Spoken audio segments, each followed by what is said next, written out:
देशभक्त सेनापति। हिंद वन में तरह तरह के पशु पक्षी मिलजुल कर रहते थे। वन के राजा सिंह न्यायप्रिय एवं कोमल हृदय के थे। वहाँ का सेनापति चीता था। वह बहुत बुद्धिमान एवं पराक्रमी था। राजा सिंह बूढ़ा हो गया था, इसलिए वन के सभी कार्यों की देखरेख सेनापति चीता ही करता था। गणतंत्र दिवस धूमधाम से मनाने के लिए राजा सिंह ने एक सभा बुलाई।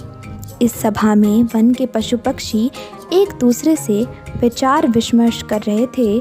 तभी एक गौरैया उड़ती हुई आई और नीम के पेड़ की डाल पर बैठकर सेनापति चीते से बोली, हमारे जंगल पर दुश्मनों की नज़र लग गई है। उसकी बात सुनकर सेनापति आश्चर्य में पड़ गया। गौरैया ने आगे बताया, पाक वन का राजा शेर हमारे जंगल पर आक्रमण करने वाला है। तुम्हें कैसे पता चला कि वह भारत वन पर आक्रमण करेगा? सेनापति ने सवाल किया। गौरैया बोली, हमारे जंगल की लोमड़ी किसी अजनबी लोमड़ी से बात कर रही थी। अजनबी लोमड़ी कह रही थी कि पाक वन का राजा शेर हिंद वन पर आक्रमण करने की पूरी तैयारी कर चुका है। सेनापति के बताने पर राजा सिंह ने एक गोपनीय सभा बुलाई। सभा में कुछ बुद्धिमान एवं विश्वास पात्र पशु पक्षी थे। सेनापति ने सभी को आने वाली मुसीबत के संबंध में बताया। बंदर बोला, हमारा जंगल चारों ओर से कटीले तारों से घिरा हुआ है। दुश्मन भला कैसे घुस सकते हैं? पर भालू ने बताया, वह तो ठीक है, पर जंगल के पूर्वी ओर एक कोना ऐसा भी है जहाँ के कटीले तारों को पाक वन के जानवर चुरा कर ले गए हैं। वहाँ से सैकड़ों जानवर एक साथ घुस सकते हैं। सेनापति चीते ने कहा, कुछ भी हो, हम अपने जंगल को गुलामी से बचा कर रहेंगे, चाहे हमें अपनी जान ही क्यों न गंवानी पड़े। क्या हम मकड़ियाँ अपने वतन के लिए कुछ काम आ सकती हैं? एक मकड़ी ने पूछा।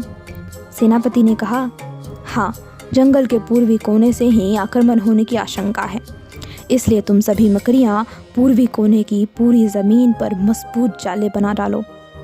मकड़ी ने अपना सिर झुकाते हुए कहा, जी, हम ये कार्य अभी से शुरू कर देते हैं।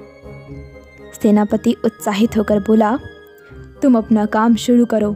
जब तक तुम्हारा कार्य पूरा नहीं हो जाता, तब तक दुश्मन की सेना का मुकाबला मैं खुद करूँगा। मैं इस जंगल का सेनापति हूँ, इसकी रक्षा करना मेरी जिम्मेदारी है। राजा सिंह दहाड़े, हम बूढ़े हैं तो क्या हुआ, हम भी दुश्मन का डट कर मुकाबला करेंगे।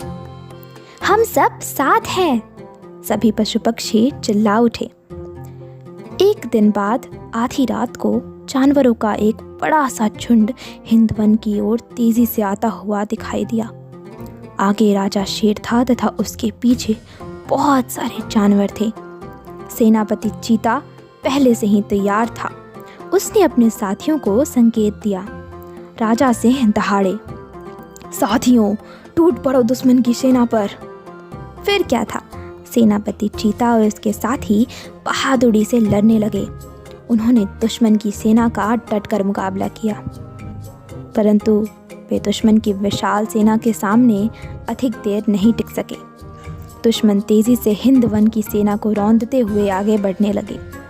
मकड़ियाँ तब तक अपना काम कर चुकी थीं।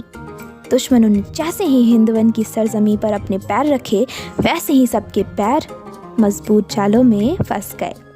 वे एक दूसरे के ऊपर गिरने लगे। हिंद वन के सिपाहियों ने उन्हें पकड़कर बंदी बना लिया। हिंद वन गुलाम होने से बच गया। सभी पशु पक्षी खुश थे, किंतु उनके बीच अपनी कामयाबी का जश्न मनाने के लिए सेनापति चीता मौजूद नहीं था। वह देश के लिए शहीद हो चुका था। दोस्तों, ये कहानी आपको कैसी लगी? अगर आपको ये कहानी पसंद आई हो तो हमारे चैनल को लाइक करें, कमेंट करें और शेयर करें, और हाँ, सब्सक्राइब ज़रूर करें। धन्यवाद।